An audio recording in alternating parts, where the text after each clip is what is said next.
Okay.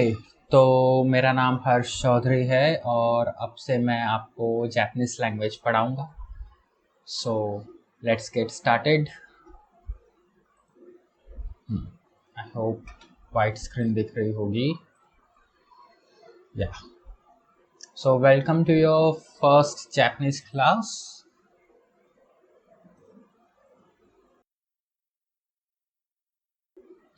तो इस course के एंड तक हम क्या क्या सीखेंगे और ये क्या है पूरा कोर्स। इस कोर्स में हम सीखेंगे बेसिक जापानीज़ लैंग्वेज कैसी होती है, क्या होता है। हम कन्वर्सेशन करना सीखेंगे और JLPT N5 भी सीखेंगे। क्या होता है JLPT N5 वो भी देखते हैं। So let's begin. Course start करने से पहले थोड़ा जापान के बारे में देख लेते हैं। आप जैसे सभी लोग जानते ही होंगे, जापान की करेंसी है येन, कैपिटल टोक्यो, यहाँ पे किमोनो है ट्रेडिशनल वियर जापान का, ये है माउंट फूजी और यह है तोरी। आप भी इन चीज़ों के बारे में थोड़ा पढ़ा कीजिए, आपको काफ़ी हेल्प जाएंगी जापानीज़ लैंग्वेज को सीखने में, समझने में।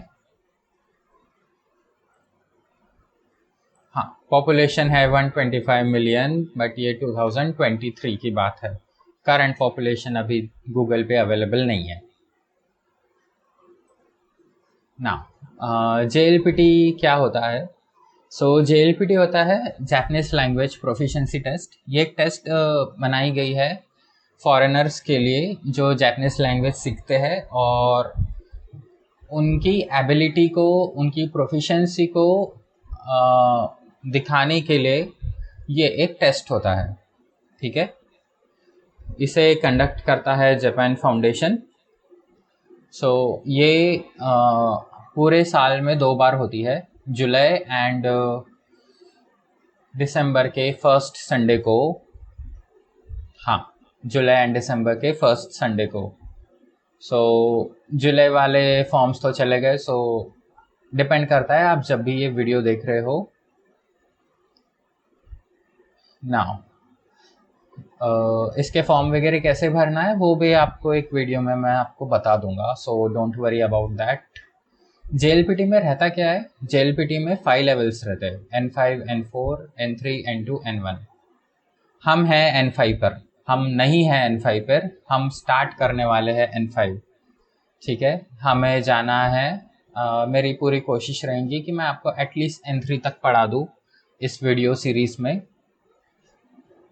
सो क्या रहता है? N5 होता है सबसे बेसिक लेवल, उससे थोड़ा एडवांस होता है N4, उससे थोड़ा एडवांस N3 और थोड़ा एडवांस N2 और सबसे ज़्यादा जो हाईएस्ट लेवल होता है N1। मेरा करंट लेवल है N2, N1 सीख रहा हूँ और मैं N5 और N4 अभी तक सिखाते आया हूँ। सो मैं N5 यहाँ पे आपको सिखाऊंगा। इसके अलावा अगर जो स्टूडेंट्स इसे सोच रहे हैं कि हम जॉब पर्सपेक्टिव से पढ़ेंगे, तो जॉब के लिए ना आपको एटलीस्ट N3 आना चाहिए, एटलीस्ट। वैसे तो कोई कोई कंपनी N4 में भी लेती है, रिगार्डिंग आप रिक्वायरमेंट पे डिपेंड करता कंपनी के और आपकी टेक्निकल स्किल कैसी है, कौन से फील्ड में हो आप, उन सारे चीज़ों पर डिपेंड करता है। उसके अलावा नैट एग्ज़ाम भी होती है। नैट एग्ज़ाम जो होती है ना, वो JLPT एग्ज़ाम जैसे साल में सिर्फ 2 बार होती है, और अगर किसी वजह से आप वो एग्ज़ाम ना दे पाए तो आपको फिर 6 मंथ्स वेट करना पड़ेगा। उसके लिए नैट एग्ज़ाम बनाई गई है। सो नैट एग्ज़ाम हर दूसरे महीने में होती है। N5 और N4 की इंडिया में हर महीने होती है। ठीक है, सो जब भी आपको लगे कि आप रेडी हो, सट्ट से नैट एग्ज़ाम दे देना। नैट एग्ज़ाम और JLPT एग्ज़ाम दोनों का पेपर पैटर्न सेम होता है, डिफ़िकल्टी लेवल भी सेम होता है, सो डोंट वरी।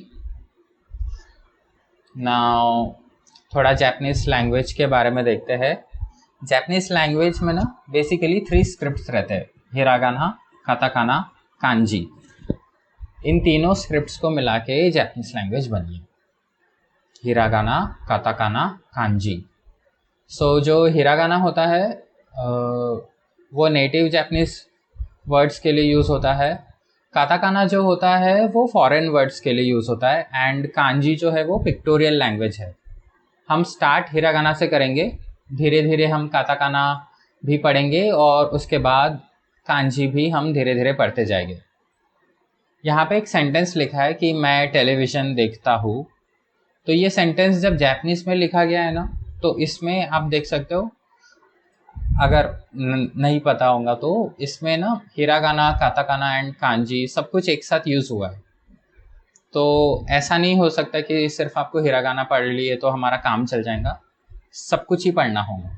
और ये बस स्टार्टिंग में ही आपको डिफ़िकल्ट जाएगा, आगे आपको इसकी प्रैक्टिस हो जाएगी। सो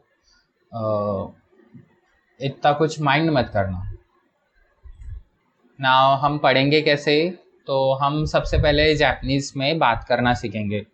जैसे मैं अभी आपसे बात कर रहा हूँ वैसे ही हम जापानीज़ के कन्वर्सेशंस करेंगे, सेंटेंसेस वगैरह करेंगे जो इंग्लिश स्क्रिप्ट में लिखा रहेगा, ABCD। जैसे हम व्हाट्सएप पे मैसेज लिखते हैं वैसे ही मैं जापानीज़ में आपको सेंटेंसेस लिख के दूंगा। आप उसे बोलने की प्रैक्टिस करना। धीरे धीरे आपको जापानीज़ बोलना और सुनने की बेसिक प्रैक्टिस हो जाएंगी। तो हम JLPT के अकॉर्डिंग पढ़ेंगे। JLPT के अकॉर्डिंग जब हम पढ़ेंगे तो उसमें ग्रामर पैटर्न्स वगैरह रहेंगे, दोक्काई means unseen passage and listening. उसमें भी हम कन्वर्सेशंस की क्लासेस करेंगे और स्टोरी रीडिंग, ये सारी चीज़ें करेंगे। और जब वो हो जाएगा तो सबसे लास्ट में हम लास्ट ईयर के जो JLPT के पेपर्स होते हैं उनको सॉल्व करेंगे। सो आपको कोई प्रॉब्लम नहीं जाएगा फिर। एक्चुअली वो लास्ट ईयर के नहीं है, बहुत ज़्यादा पुराने हैं, बट वो ऑनलाइन अवेलेबल है। यही यूट्यूब पर भी अवेलेबल है, अगर आप सर्च करोगे तो मिल जाएगा। तो हम उनसे प्रैक्टिस करेंगे। ओके, तो थोड़ा देख लेते हैं। इन केस अगर आप वंडर कर रहे हो कि ये नोट्स वगैरह का क्या सीन होगा, तो नोट्स आपको डिस्क्रिप्शन में लिंक है, उसमें मिल जाएगा। कूल। अभी इतना देख लिया है, तो अभी और हम देखते हैं कि आज के लिए, अभी के लिए, how to introduce yourself in Japanese. तो जापनीज़ में अपने आप को इंट्रोड्यूस कैसे कराना है। तो यहाँ पे दो लोग हैं, एक का नाम है यामादा, एक का नाम है तनाका। आपने देखा होगा जब जापानीज लोग एक दूसरे को ग्रीट करते हैं, एक दूसरे से मिलते हैं, तो इस तरीके से कुछ झुकते हैं। इसको इंग्लिश में कहते हैं Boeing, BOWING, Boeing. And Japanese में कहते हैं ओजीगी। ठीक है, ओजीगी। सो ये ओजीगी करने के क्या मैनर्स होते हैं ये भी हम आगे सीखेंगे, बट अभी के लिए इतना ही याद रखें कि इसको जब हम किसी से ग्रीट करते हैं ना, किसी से मिलते हैं, तो इस तरीके से वो करते हैं। तो अभी आप ध्यान से सुनो, मैं ये रीड करके बताता हूँ। हाजिमे माशिते वाताशिवा तानाका देस दोजो योरोशिको। हाजिमे माशिते वाताशिवा यामादा देस कोचिरा कोसो योरोशिकु। अब एक चीज़ ये स्टार्ट करने से पहले मैं आपको बताना चाहता हूँ कि जो आपने देखा होगा कि जापानीज लैंग्वेज बहुत डिफ़िकल्ट है, दिखने में तो और भी ज़्यादा डिफ़िकल्ट है। गूगल पे हम सर्च करते हैं तो वर्ल्ड की शायद 3rd या 2nd डिफ़िकल्ट लैंग्वेज में आता है। तो वो जो है ना, वो इंग्लिश स्पीकर के लिए है। हम हिंदी स्पीकर के लिए जापानीज लैंग्वेज बहुत ज़्यादा आसान होती है। बस कुछ कुछ सिनारियो है जो आपको याद रखने पड़ेंगे, लेकिन ज़्यादातर जो लैंग्वेज है ना वो हमारे लिए इजी ही होती है।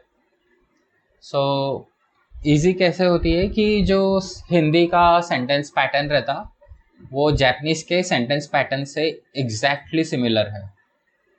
अभी आपको समझ में आएगा मैं क्या कहना चाहता हूँ। तो पहला वर्ड है हाजी में माशीते। आप भी मेरे साथ बोलना, हाजी में माशीते। हाजी में माशीते का मतलब होता है नाइस टू मीट यू, मिलकर खुशी हुई। तो एक और बात, आप जब ये क्लासेस कर रहे हो तो एक सेपरेट नोटबुक बना लीजिए जिसमें आप सारे अपने नोट्स वगैरह लिखना।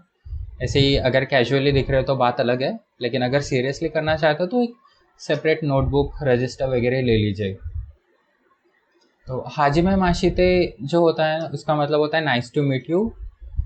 तो ये एक पर्सन से सिर्फ एक ही बार बोला जाएगा, वो भी सबसे पहली बार। जब पहली बार आप किसी एक पर्सन से मिलो, किसी से मिलो, तभी हाजी में माशीते बोला जाएगा। दूसरी बार मिल रहा है, तीसरी बार मिल रहा है तो हाजी में माशीते बोलने की कोई ज़रूरत नहीं है। हाजी में माशीते का मतलब होता है मिलकर खुशी हुई, नाइस टू मीट यू। वाताशिवा तानाका देस। वाताशिवा का मतलब होता है आय। वैसे तो सिर्फ वाताशी का मतलब आय होता है, बट अभी के लिए आप समझ लो वाताशिवा का मतलब होता है आय, मैं। तानाका जो है वो इसका नेम है, जापानीज नेम यहाँ पे लिखा हुआ है। एंड दिस का मतलब होता है हु है, होता है। तो मैं तानाका हूँ, मैं तानाका हूँ। बिल्कुल जैसे हिंदी में हम कहते हैं वैसा ही है। दोजो योरोशिकु। दोजो योरोशिकु का मतलब अभी के लिए आप रट्टा लगा लीजिए, I am looking forward for your cooperation. मैं उम्मीद करता हूँ कि हमारा इसी तरीके से सहयोग चलता रहे। ठीक है, looking forward for your cooperation. ये क्या होता है, इसके पीछे की क्या गहराइयाँ है, वो सब कुछ आपको N4 में समझ में आएगा। तो अभी उस पर ज़्यादा टाइम नहीं लगाते। चलो, अब ये तो तानाका ने अपना इंट्रोडक्शन दे दिया। अब ये सुन के यामादा भी अपना इंट्रोडक्शन देगा। उसका सुनते, हाजी में माशीते, नाइस टू मीट यू, मिलकर खुशी हुई। वाताशिवा यामादा देस, मैं यामादा हूँ। कोचिरा कोसो योरोशिकु, ये दोजो योरोशिकु का रिप्लाई है। कोचिरा कोसो योरोशिकु। कोचिरा कोसो का मतलब होता है सेम हियर, आपको भी मेरे रिगार्ड्स। मैं भी उम्मीद करता हूँ कि हमारा ये रिलेशन ऐसा ही चलता रहे। ठीक है, ओके। सो ये मीनिंग है, आप वीडियो पॉज करके इसको लिख सकते हो। तो nice to meet you, I am Yamada, looking forward for your cooperation. Nice to meet you, I am Tanaka, looking forward for your cooperation टू ये कोचिरा कोसो के लिए है। इसी तरह आप भी अपना इंट्रोडक्शन लिख सकते हो कमेंट्स में, और बोलने की प्रैक्टिस भी करो। Okay, so that's it. Next class में हम बहुत कुछ सीखेंगे, सो डोंट वरी। चलो, मिलते हैं नेक्स्ट क्लास में। बाय।